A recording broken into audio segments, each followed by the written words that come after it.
মিশকাতুল মাসাহাবির 219 নম্বর হাদিসে আসছে ওয়ান আবি হুরায়রাতা রাদিয়াল্লাহু আনহু قال قال رسول الله صلى الله عليه وسلم خصلتان لا تجتمعان في منافق حسن صمت ولا فقه في الدين।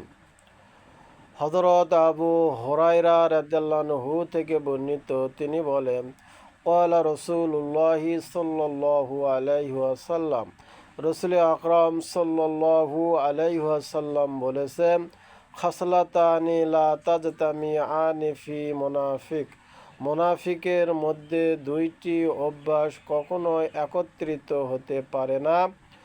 হুসনু সামতিন ওয়ালা ফিকতু ফিদ্দিন, আর এই দুইটি অভ্যাস হলো নেক চরিত্র ও দিনের সুষ্ঠু জ্ঞান।